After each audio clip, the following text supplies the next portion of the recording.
Hi hello student, आज हम पढ़ेंगे अभाज्य संख्याओं के बारे में।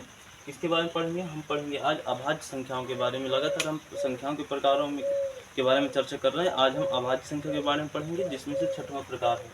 अभाज्य संख्या कौन सी संख्या? छठवें प्रकार की अभाज्य संख्या है। यानी संख्याओं के प्रकार में से छठवां प्रकार आपका अभाज्य संख्या है। भाज्य संख्या तथा सम संख्या, विषम संख्या तथा पूर्णांक संख्याओं के बारे में हमने अन्य टॉपिक में इसका अध्ययन किया था। आप चाहें तो इसके बारे में देख सकते हैं। कल हम भाज्य संख्या के बारे में बता रहे थे। भाज्य संख्या के बारे में हमने एक बात बताई थी, जिसमें से वीडियो कट हो गया था, तो उसको आप थोड़ा समझ लीजिए। कल हमने बताया था ये संख्या हमने परिभाषा में विभाजन शब्द का क्यों नहीं यूज किया तथा पूर्ण विभाजन शब्द का क्यों यूज किया है। हमने विभाजन शब्द का यूज न करके पूर्ण विभाजन शब्द का यूज किया है। ऐसा क्यों किया है? तो ये इसके लिए आपको पिछली वीडियो में जाना पड़ेगा, क्योंकि हमने उसमें विस्तार रूप से विभाजन तथा पूर्ण विभाजन में क्या अंतर है, इसके बारे में हमने पूर्ण रूप से समझाया है। आप उसमें जाकर के देख सकते हैं। आगे हम चलेंगे आज के टॉपिक पर। तो आज का टॉपिक हमारा अभाज्य संख्याओं के बारे में। अभाज्य संख्याओं के बारे में, अभाज्य संख्या क्या होती है?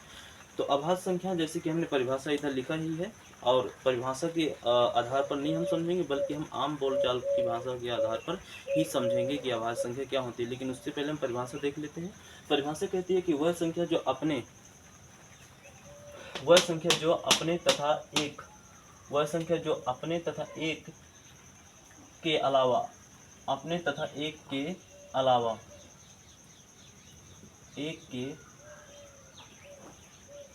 अलावा अन्य किसी भी संख्या से पूर्ण विभाजित ना हो। जैसे कि एग्जाम्पल अभी नहीं लेते हैं, अब हम समझते हैं इसको आम बोलचाल की भाषा में। ऐसी संख्या जो, ये अभाज्य संख्या एक तरह से चालाक संख्या होती है। हमने बताया था आम बोलचाल की भाषा में भाज्य संख्या के बारे में कि भाज्य संख्या एक बेवकूफ़ संख्या है, या फिर कह सकते हैं भाज्य संख्या लापरवाह संख्या है, जो अपने बारे में जानकारी अन्य संख्याओं को दे देती है। ये सब क्या है, आपको ये सब समझने के लिए पिछली वीडियो में जाना पड़ेगा। अब हम समझेंगे आज की अभाज्य संख्या के बारे में। अभाज्य संख्या क्या होती है? अभाज्य संख्या वह संख्या होती है जो अपने तथा एक के अलावा और भी किसी संख्या से न कहते, अर्थात वह संख्या जो जैसे कि हम 3 ले लेते हैं। 3 देखो अपने तथा एक के अलावा और भी किसी संख्या से कर सकते हैं। यानी कि 3 एक ऐसी संख्या है जिसको काटने के लिए किसी भी संख्या के अंदर हिम्मत नहीं है। 3 एक ऐसी संख्या है जिसको काटने के लिए, जिसको पूर्ण विभाजित कर सकती है। देखो 3 को 2 विभाजित कर सकता है। 3 को 2 आपका विभाजित कर सकते हैं। इधर समझ लेते हैं। 3 को 2 आपका विभाजित कर देगा। कैसे कर देगा, जरा आप समझ लीजिएगा। 3 को 2 ने कैसे विभाजित किया? देखो 2 से 3 विभाजित हो गए, लेकिन पूर्ण विभाजित नहीं हुआ। विभाजन का मतलब होता है कि कट जाए, किसी न किसी तरह से कटना चाहिए। फिर हम चाहे दशमलव का प्रयोग करें, फिर चाहे 0 बढ़ा के उस भाग को कंप्लीट करें, कट जाना चाहिए, हो जाना चाहिए भाग, उसे हम विभाजन कहते हैं। और जब बिना दशमलव के सिंपल तरीके से पूरा भाग हो जाए, उसको हम पूर्ण विभाजन कहते हैं। हालांकि आप शॉर्टकट में समझ ही गए होंगे विभाजन तथा पूर्ण विभाजन के बारे में। तो चलते हैं। यदि हम बिना दशमलव के, ऐसी कोई संख्या है जो 3 को बिना दशमलव का सहारा लिए, यानी कि स्वयं से, क्या 2 ने स्वयं से काटा? देखो शेषफल 1 बच जाता है। शेषफल कितना बच जाता है? 1 बच जाता है। क्या 2 के पास क्षमता है जो 3 को अपनी ताकत के, अपनी हिम्मत से काट सके? नहीं काट सकती है। इसका मतलब 3 एक ऐसी संख्या है जिसको कोई भी संख्या अकेले नहीं काट सकती, उसको दशमलव या फिर 0 का सहारा लेना पड़ेगा।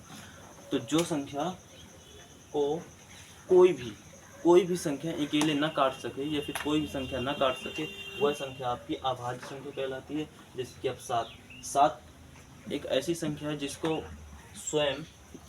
स्वयं तथा एक के अलावा और कोई संख्या नहीं काट सकती है, और कोई भी संख्या इसको खत्म नहीं कर सकती है। इसका मतलब 7 एक ताकतवर संख्या है, और ताकतवर संख्या ही अभाज्य संख्याएं होती हैं। जैसे कि 5 हमने बताया था ना, भाज्य संख्या बेवकूफ़ संख्या होती है, और अभाज्य संख्या एक ताकतवर संख्या है, चालाक संख्या, जो अपने बारे में देखो किसी को जानकारी नहीं दिया। क्या 7 ने 2 को बताया कि हम इस तरह से कटेंगे? नहीं बताया इसने। 2 के पास हिम्मत ही नहीं है कि वो अकेले 7 को काट सके। जैसे कि हम ले लेते हैं 5 को देखो स्वयं तथा एक के अलावा, क्या 5 को और कोई संख्या है जिसके पास इतनी हिम्मत हो जो अकेले 5 से लड़ सके अर्थात 5 को काट दे? नहीं, नहीं काट सकती, नहीं काट सकती ना। तो ये ताकतवर संख्याएं, यानी ताकतवर संख्याएं सभी अभाज्य संख्या कहलाती हैं। एग्जाम्पल में हम लिख लेंगे कि जैसे कि आपकी 3 हो गई, आपकी 2 भी आ जाएगी, 2 भी है, 3 भी आ जाएगी, आपकी 5 भी आ जाएगी, आपकी 7 भी आ जाएगी, ऐसे बहुत सारी हैं, ऐसे इंफिनिटी तक की। ऐसे देखो 2 2 2 देखो स्वयं से कट रहा है, 2 1 से कट रहा है। क्या इतनी किसी के पास क्षमता है जो 2 को और कोई संख्या काट डाले? 2 एक ताकतवर संख्या हो गई, यानी कि और ताकतवर संख्या ही अभाज्य संख्या कहलाती हैं। तो इसके बाद आप समझ ही गए होंगे कि ताकतवर संख्या यानी कि अभाज्य संख्या। तो आप इधर समझ ही गए होंगे, एग्जाम्पल हमने लिखवा दिया। तथा आप परिभाषा से समझे तो ऐसी संख्या जो एक तथा अपने के अलावा और भी किसी से पूर्ण विभाजित हो जाए लेकिन पूर्ण विभाजित न हो। पूर्ण विभाजित का मतलब वह संख्या अकेले अपने दम पर न काट पाए। 2 को, 7 को, 5 को, ऐसी कोई संख्या जो अकेले काट दे। हम 5 को 2 से काट सकते हैं लेकिन पूर्ण विभाजित नहीं कर सकते, विभाजित कर सकते हैं दशमलव का साथ लेकर के। तो आप समझ गए ना, ताकतवर संख्याएं आपकी अभाज्य संख्या कहलाती हैं। और ये अब यहाँ पर एक बात और बता देते हैं आपको। अभाज्य संख्या की सबसे छोटी तथा सबसे प्रथम संख्या आपकी 2 होती है। और यहाँ पर आपको ये भी बता दें कि 2 एक सम संख्या है और 2 एक अभाज्य संख्या भी होती है। तो यहाँ पर आपको हम लिख देते हैं कि